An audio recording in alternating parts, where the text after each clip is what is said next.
This is one of the most complex and powerful stories in the Bible, the story of Judah and Tamar from Genesis 38.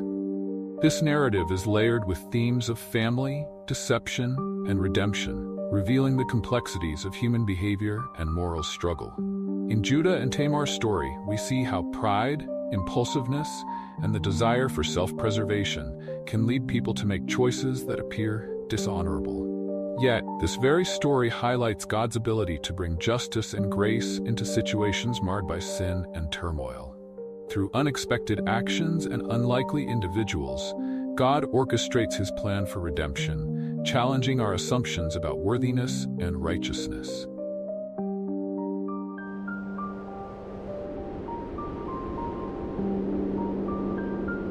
The story begins with Judah, one of Jacob's 12 sons.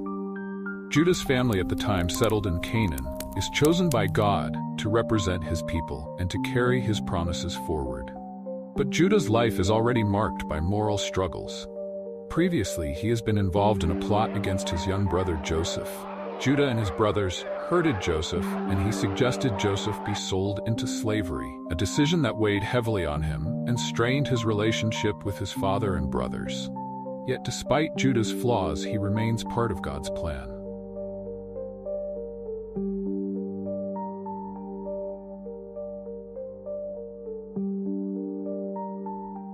At that time, Judah left his brothers and family. He went to stay with a certain Adullamite named Hira.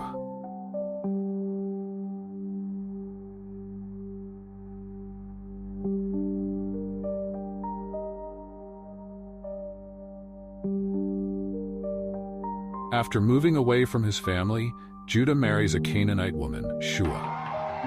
This decision marks a significant departure from his family's tradition of marrying within the Israelite kin. She conceived and bore sons, Onan, and Shelah. Judah's 3 sons, Onan, and Shelah, are born from this union. However, his decision to marry outside of his people might signify Judah's detachment from the values he was raised with. In this marriage, we see Judah stepping away from his family's tradition of marrying within their kin. This marriage, however, is not where God's covenant is to be fulfilled.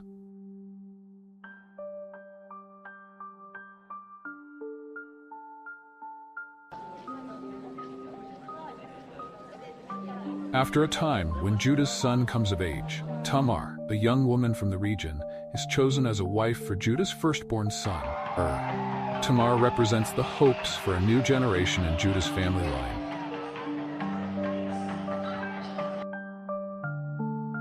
But her dreams are quickly shattered by tragedy.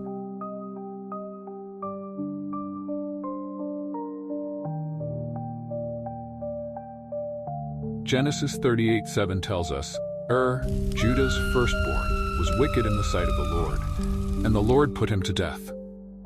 This brief but powerful verse marks a pivotal and painful moment in Tamar's life. With Er's sudden death, Tamar's status and future become unstable and uncertain, casting her into a vulnerable position within Judah's household. In her culture, a woman's security and standing were often bound to her role as a wife and mother, and without Tamar now faces a precarious future.